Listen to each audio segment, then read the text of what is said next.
সূরা হামিম আস-সাজদা। রহমান রহিম আল্লাহ তাআলার নামে। হামিম, এ কিতাব রহমান রহিম আল্লাহ তাআলার কাছ থেকে নাজিল করা।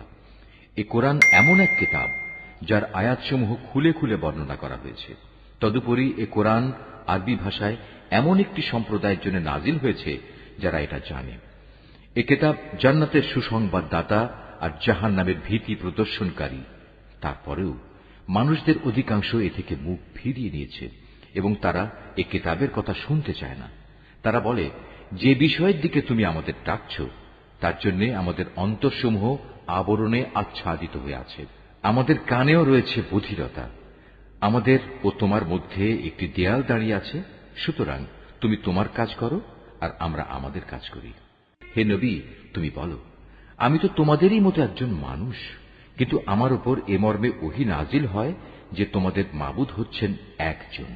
অতএব হে মানুষ, তোমরা তাঁর ইবাদতের দিকেই সোজা হয়ে দাঁড়িয়ে যাও এবং তাঁর কাছে ক্ষমা প্রার্থনা করো। আর দুর্ভোগ মুশরিকদের জন্য নির্ধারিত হয়ে আছে, যারা যাকাত দেয় না এবং তারা পরকালের উপরও ঈমান আনে না। যারা আল্লাহ তাআলার উপর ঈমান আনে এবং নেক কাজ করে তাদের জন্য আখিরাতের জীবনে নিরবচ্ছিন্ন পুরস্কারের ব্যবস্থা রয়েছে। হে নবী, তুমি বলো, তোমরা কি তাকে অস্বীকার করতে চাও যিনি দুদিনে পৃথিবীকে পয়দা করেছেন, এবং তোমরা অন্য কাউকে কি তাঁরই সমকক্ষ হিসেবে দাঁড় করাতে চাও? অথচ এ হচ্ছেন সৃষ্টিকুলের মালিক। তিনি এ জমিনের মাঝে এর উপর থেকে পাহাড়সমূহ গেড়ে দিয়েছেন ও তাতে বহুমুখী কল্যাণ রেখে দিয়েছেন এবং তাতে সবার আহারের পরিমাণ নির্ধারণ করেছেন। এসব তিনি সম্পন্ন করেছেন 4 দিন সময়ের ভেতর।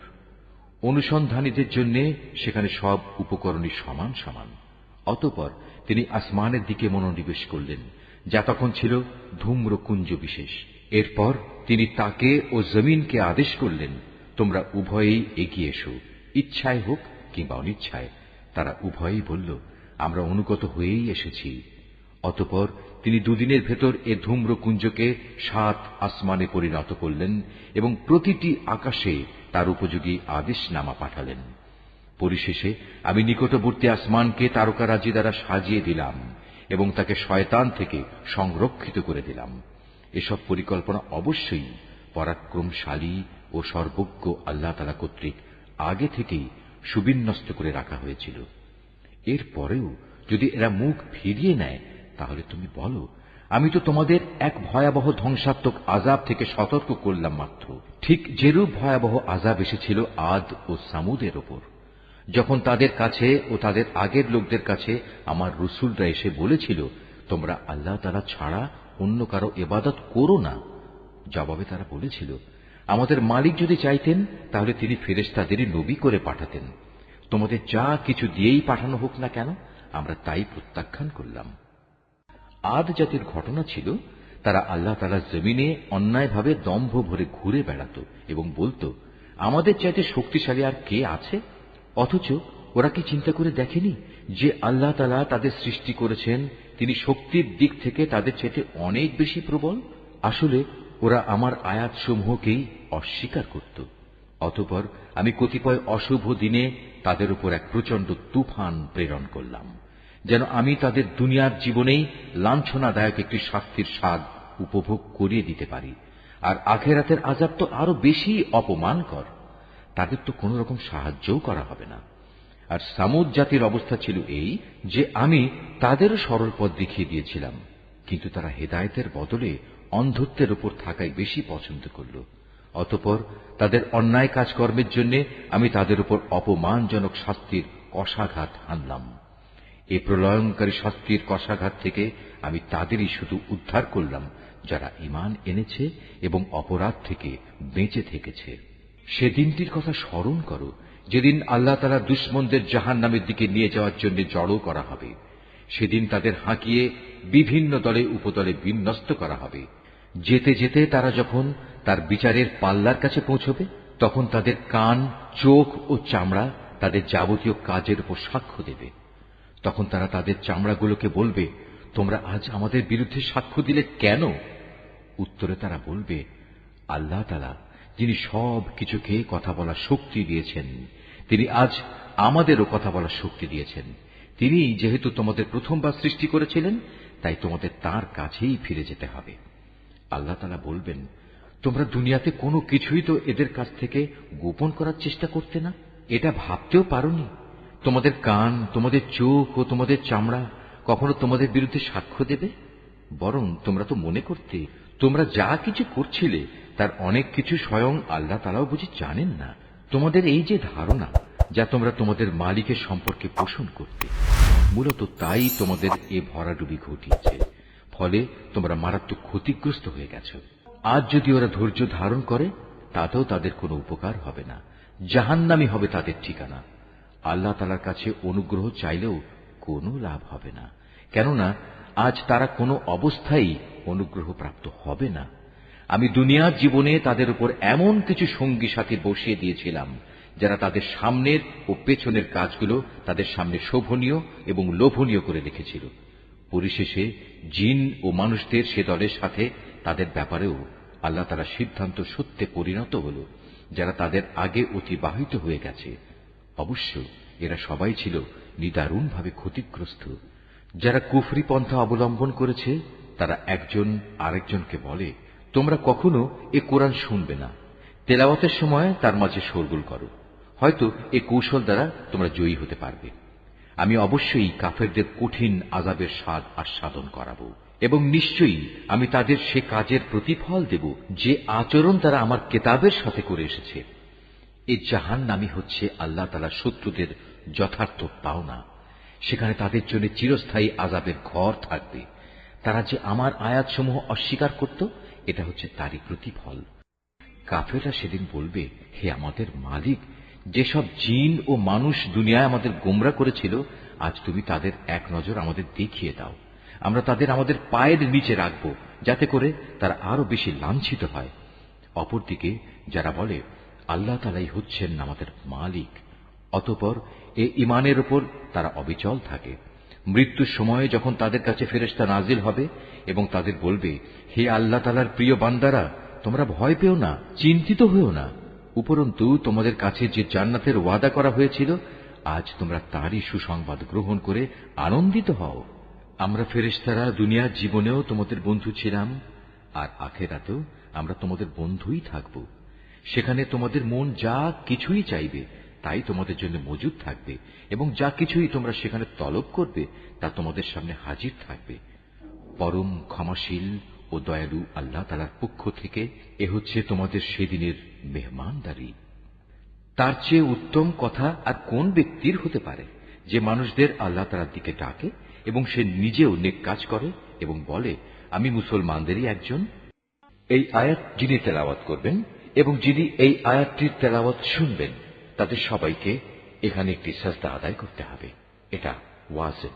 হে নবী, ভালো আর মন্দ কখনোই সমান হতে পারে না।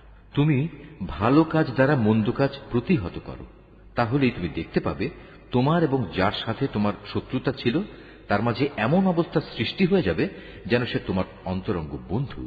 আর এ বিষয়টি শুধু তাদের ভাগ্যেই লেখা থাকে যারা ধৈর্য ধারণ করে, এবং এ সকল লোক শুধু তারাই হয় যারা সৌভাগ্যের অধিকারী। যদি কখনো শয়তানের কুমন্ত্রণা তোমাকে প্ররোচিত করে, তাহলে তুমি আল্লাহ তাআলার কাছে আশ্রয় চাও, কেননা তিনি সর্বশ্রোতা, সর্বজ্ঞ।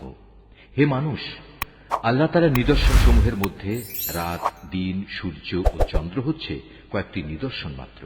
অতএব তোমরা সূর্যকে সেজদা করো না, চাঁদকেও নয়, বরং তোমরা সেজদা করো সেই আল্লাহ তাআলাকে যিনি এর সব কয়টি সৃষ্টি করেছেন। যদি তোমরা একান্তভাবে তাঁরই ইবাদত করতে চাও, তাহলে এটাই হবে একমাত্র করণীয়।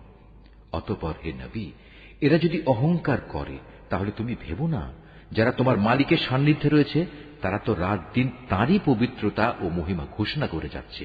তারা বিন্দু মাত্র এতে ক্লান্ত হয় না। তার কুদরতের আরেকটি নিদর্শন হচ্ছে, তুমি জমিনকে দেখতে পাচ্ছ শুষ্ক ও অনুর্বর হয়ে পড়ে আছে, অতঃপর তার উপর আমি যখন পানি বর্ষণ করি তখন সহসাই তা শস্য শ্যামল হয়ে স্ফীত হয়ে ওঠে। অবশ্যই যে আল্লাহ তাআলা এ মৃত জমিনকে জীবন দান করেন, তিনি মৃত মানুষকেও জীবিত করবেন। নিঃসন্দেহে তিনি সর্ববিষয়ের উপর একক শক্তিমান। যারা আমার আয়াতসমূহ বিকৃত করে তারা কিন্তু কেউই আমার দৃষ্টির অগোচরে নয়। তুমি বলো, যে ব্যক্তি জাহান্নামে নিক্ষিপ্ত হবে সে ভালো, না যে ব্যক্তি কিয়ামতের দিন শান্তি ও নিরাপত্তার সাথে আমার সামনে হাজির হবে সে ভালো? এরপরেও চৈতন্যদয় না হলে যা ইচ্ছা তোমরা তাই করো। তবে মনে রেখো, তোমরা যাই করো আল্লাহ তাআলা তা অবলোকন করছেন।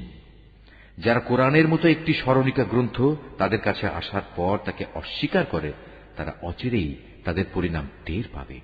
মূলত তা কোরআন হচ্ছে এক সম্মানিত গ্রন্থ। এতে বাতিল কিছু অনুপ্রবেশের আশঙ্কা নেই, তার সামনের দিক থেকেও নয়, তার পেছনের দিক থেকেও নয়। কেননা এটা বিজ্ঞ, কুশলী, প্রশংসিত সত্তার কাছ থেকে নাজিল করা হয়েছে। হে নবী, তোমার সম্পর্কে আজ সেসব কিছুই বলা হচ্ছে যা তোমার আগে অন্যান্য নবীদের ব্যাপারেও বলা হয়েছিল। নিঃসন্দেহে তোমার মালিক যেমনি পরম ক্ষমাশীল, তেমনি তিনি কঠোর শাস্তিদাতাও বটে। আমি যদি এ কোরআন আরবি ভাষার বদলে আজমি অনারব ভাষায় বানাতাম, তাহলে এরা বলতো, কেন এর আয়াতগুলো আমাদের ভাষায় পরিষ্কার করে বর্ণনা করা হলো না? তারা বলতো, এ কি আজব ব্যাপার, এটা নাজিল করা হয়েছে আজমি ভাষায়, অথচ এর বাহক হচ্ছে আরবি। হে রাসূল, তুমি বলো, এ গোটা কোরআন হচ্ছে মূলত ঈমানদারদের জন্য হেদায়েত গ্রন্থ ও মানুষের যাবতীয় রোগ ব্যাধির নিরাময়। কিন্তু যারা এর উপর ঈমান আনে না, তাদের কানে বধিরতার ছিপি আটা আছে। তাই কোরআন তাদের উপর যেন একটি অন্ধকার পর্দা। এ কারণেই সত্য কথা শোনা সত্ত্বেও তারা এর সাথে এমন আচরণ করে যেন তাদের অনেক দূর থেকে ডাকা হচ্ছে, তাই কিছুই বুঝতে পারছে না। হে নবী, তোমার আগে আমি মূসাকেও একটি কিতাব দান করেছিলাম, তাতে বহু মতবিরোধ ঘটানো হয়েছিল। আসলে তোমার মালিকের পক্ষ থেকে কিয়ামত সংক্রান্ত ঘোষণা যদি না থাকত, তাহলে কবেই আযাব এসে এদের মাঝে চূড়ান্ত একটা ফয়সালা হয়ে যেত। এরা আসলে এ কোরআন সম্পর্কে এক বিভ্রান্তিকর সন্দেহে নিমজ্জিত আছে। যে কোনো ব্যক্তি নেক কাজ করবে, মূলত সে তা করবে একান্ত তার নিজের কল্যাণের জন্য, আর যে ব্যক্তি কোনো মন্দ কাজ করবে তার অশুভ ফল একান্ত তার উপরেই গিয়ে পড়বে। তোমার মালিক তার বান্দাদের ব্যাপারে কখনো সালেম নন। কিয়ামত সংক্রান্ত জ্ঞান একমাত্র আল্লাহ তাআলার দিকেই ধাবিত হয়। কোন একটি ফলও নিজের খোসা ছেড়ে বাইরে বেরোয় না।